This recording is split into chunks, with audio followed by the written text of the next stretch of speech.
Good afternoon, I'm Shane Masters with the Midday News. A special welcome if you're watching on onespotmedia.com. Opposition leader Mark Golding says confidence in the Jam COVID website and mobile application has been totally destroyed following the discovery of another security lapse. Codian Barrett reports.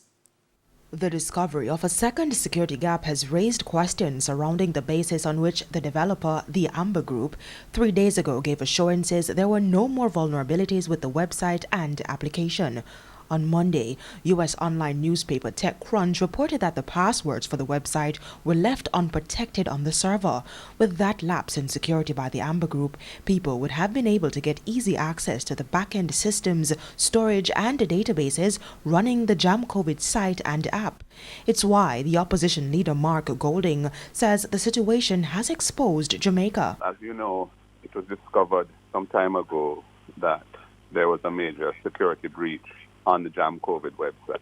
When that was reported to the government, they took a few days apparently to address it, and then they reported that it had been sorted out. The developers of the portal said that an independent third party had checked it out and it was all fine and secure now and so on. And now another thing has turned up, which is apparently another serious security breach. So it's quite obvious that we don't have competent people dealing with this thing. And it's exposing the country to liability, exposing visitors and our Jamaicans who have used that portal to the possibilities of identity theft and so on. Mr. Golding is now calling for the government to publish the contract it has with the Amber Group.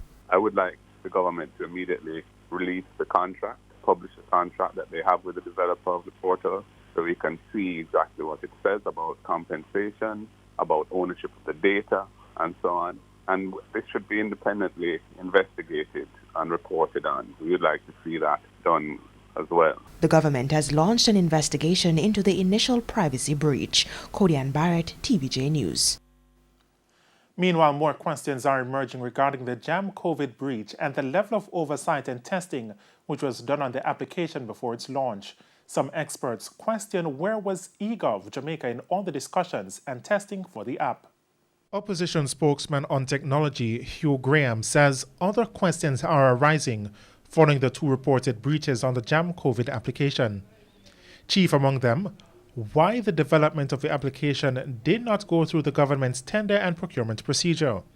He says if it had gone through that procedure, there would have been a rigorous testing of the application to identify breaches before it was launched to the public. Speaking on the morning agenda on Power 106 FM on Tuesday, Mr. Graham says light also needs to be shed on why such an application was offered to the government at no cost. But Chief Executive Officer of TTech, a technology company, Christopher Record, says that is not an issue. It's a timing situation. One is a give back to community, another one. Another one is, hey, I am doing my business development opportunity for later opportunities to present itself that I may be looked upon favorably. So just in general business, those things happen a lot. And so, there may be something fishy and there may be not. So it's just around understanding. And I do appreciate Hugh's question around saying, okay, why, what happened? But in this specific case, Julian, just remember, the country was on a quote-unquote lockdown. We didn't go into formal lockdown like some other countries did. Opportunity was presented to say, hold on, if we build an application like this, you can open back our ports with using this method. Mr. Record, however, says for the breaches to be identified almost 7 months later is not a good look, with people's personal data potentially exposed and the passwords left unsecured on the app. That is a massive oversight, it's a blunder. I do know some of the folks that work with the group. I haven't spoken with anybody yet, but it's a massive oversight, and it's hugely embarrassing for the company, and even worse embarrassing for the country. But yes, where was eGov in all of this? And I posited that, I said, folks, maybe eGov had no idea that this thing was being built, because again, an opportunity presents itself. Somebody jumps in, does it.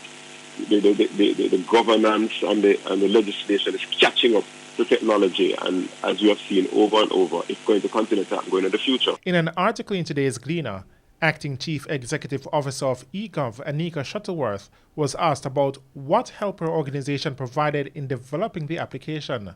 However, she referred the paper to the Office of the Prime Minister for a direct response. Meanwhile, questions are also being raised about the security of personal information, which will be required for the National Identification System, NIDS. Questions that comes to me that I'm speaking about is one of confidence.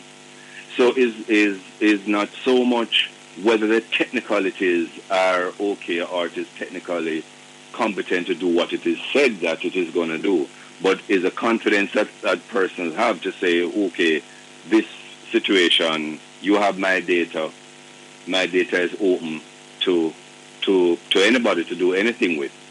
So is my comfort level. The Jamaica Teachers Association, JTA, has welcomed the government's decision to include teachers as a priority group for COVID-19 vaccination. This following Education Minister Favour Williams' announcement last evening. Sandra Williams has the details. For weeks, the Jamaica Teachers Association, JTA, has been calling on the government to include teachers in the priority groups to be immunized against COVID-19. It reasoned that based on the level of interaction with students during face-to-face sessions, teachers faced elevated risk. On Monday, Education Minister Favour Williams announced that teachers and other persons essential to the operation of schools will be among the list of persons to receive the vaccine first.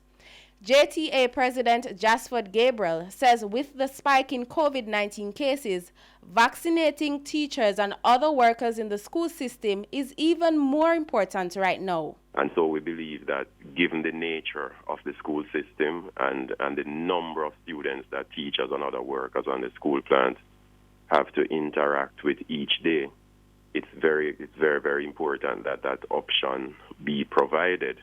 You know, still believe that based on what we are seeing now and the asymptomatic nature of our students. Some teachers have expressed fear of being among the first batch to get the jab.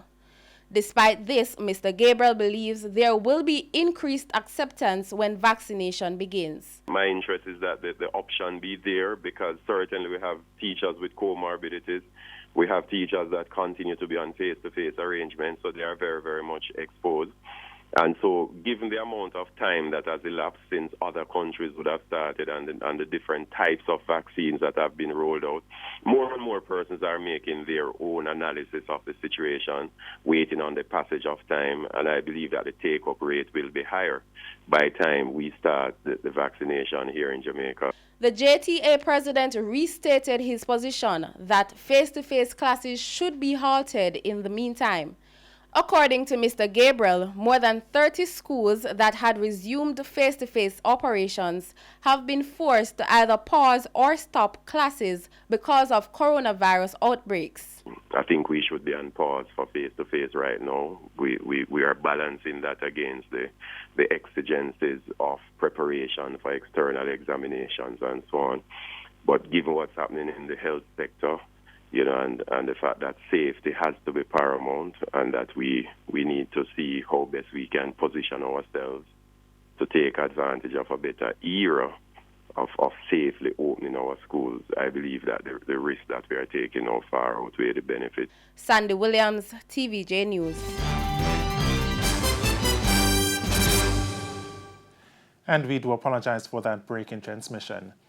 There are calls for some students to be added to the list of persons in line to get a jab when the vaccine rollout begins. The government has initially stated only healthcare workers, members of parliament, and seniors would be at the top of the line to get a shot of the COVID-19 vaccine. On Monday, the government added teachers to that list. But calls are growing for tertiary students to be included in the first cohort of persons set to receive the COVID-19 vaccine in the island. Several university leaders who are speaking at a Gleaner Editors Forum want the government to consider the possibility. Because students and those in the supporting frontline areas of their practice was critical. Nursing students, dental hygiene students, medical technology students, and medical students for in the case of UWI, they all need to be vaccinated. Those who have to come in for physical face-to-face laboratory exercises as a part of their training, they will be next in line. President of the Northern Caribbean University, Professor Lincoln Edwards, argued that if the government remains adamant that school return to face-to-face learning, proper measures need to be in place. We're going to open back up the schools, then vaccination has to be widespread to be able to manage that.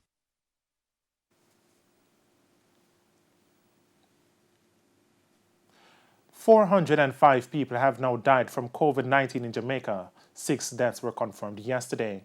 All the cases were over 60 years old. They are an 88-year-old woman from St. Elizabeth, a 67-year-old woman who lived in St. Anne, and a 63-year-old man who resided in St. James.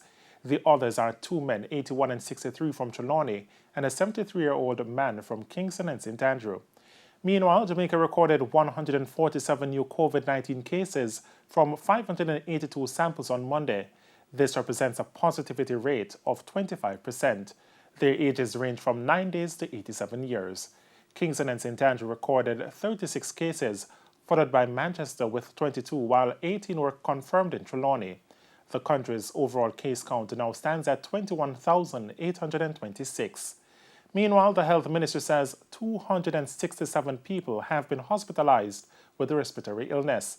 Of that number, 18 are critically ill, while 33 are moderately ill. The number of active cases stands at 8,163. Data from the Jamaica Constabulary Force shows that 212 persons have been murdered in the island since January 1. This is a 6% increase over the corresponding period last year. Shootings are also up 9%. The St. James and St. Andrew South Police Divisions recorded the most homicides. There were 28 murders in St. James, a 250% increase over the same period in 2020. Clarendon, Kingston West, Kingston Central and the St. Catherine North Divisions have also seen an uptick in murders and shootings. And Olympic Gardens in St. Andrew is poised for transformation following the groundbreaking for a recreational park to be built in the area. Prime Minister Andrew Holness says the project is part of efforts to transform the lives of citizens. The project is expected to address the issues of providing recreational spaces for both young people and the elderly. Now, Mr. Holness did not give a deadline for the completion of the project. The Prime Minister says plans are underway for 2 more parks to be built, one more in the Olympic Gardens Division and the other in Severite Gardens Division. In news overseas, 2 political scandals in Peru and Argentina over early access to vaccines have underscored the threat of corruption around pandemic policy in the region. More from the CNN. Yes, over the past 2 weeks, not just one, but 2 separate political scandals erupted in South America over allegations that COVID-19 vaccines were given to elite privileged group with connections to the local governments in Peru and Argentina. First was in Peru, where the former president, Martin Vizcarra, together with a group of other citizens, were given access to the Chinese Sinopharm vaccine even before that vaccine was authorized by the Peruvian Medical Authority. And then it took place in Argentina, where a group of VIP people was found to have received the vaccine directly from the Argentinian Health Ministry, essentially skipping the queue of the vaccination program. And these 2 scandals illustrate the fear that is looming over the current rush on vaccinations worldwide, with governments all over the world focused on getting as many vaccines out as possible, as quickly as possible. And these 2 scandals are not new situations in South America. Time and time again, we have heard from local leaders and Latin American politicians pledges to clean the house and to fight corruption, whatever it takes. But with 2 different health ministers resigning over the same allegations in the space of a fortnight, doesn't really look good for the local political class. Now to news in sports. Former Cricket West Indies President Dave Cameron says he has given thought to challenging for the leadership of the Jamaica Cricket Association, but the time is not yet right. Renata Brown reports. Delegates are set to go to the polls this year to vote for the next president of the Jamaica Cricket Association, with current boss Wilford Billy Heaven likely to be returned unopposed. When asked whether he would challenge the incumbent, Cameron had this to say. I don't think the region is ready for me. I'm not sure if Jamaica is ready for me. We get caught up in personalities and side issues rather than How do we get the team to win? How do we continue to produce quality cricketers that can earn a living from this sport? And how do we ensure that the sport continues? Those are all the things that I'm interested in, not getting caught up in personality. Having said that, Cameron, who is president of the Kensington Cricket Club in Kingston, is not dismissing the idea of challenging Heaven if he gets the backing. I suppose if the membership wants me to get them back to where we need to be, then I'll probably consider it. But it's not something that I've had on my radar. Cameron has also taken issue with JCA Vice President Dr. Donovan Bennett, who in a recent interview on Hits 92 FM Sports Grill claimed local clubs weren't doing enough to develop young players. I'm somebody who deals with numbers. We are the biggest island in the region by population. It means just by sheer numbers, we should be dominating West Indies cricket, we should be dominating in regional cricket. You tell me what we've done in the last 6-7 years. And the Vice President, Donovan Bennett, says it's not about performance on the field. The issue is the clubs and all those people who run clubs. And that's why Jamaica is not winning anything. I call on him to come forward and tell us who are those people? What does he mean by those people who run clubs? And the three-term regional board president also took a jab at the delegates. If the Jamaican cricket voters, the electorate, believes that I can help. But again, I don't believe that they think there's anything wrong with Jamaica cricket. So again, I have my views.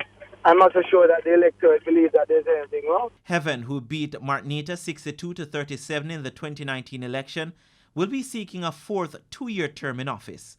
Renata Brown for TVJ Sports. And that's the midday news. I'm Shane Masters. Join us at 7 for prime time news on behalf of the news, sports and production teams. Good afternoon.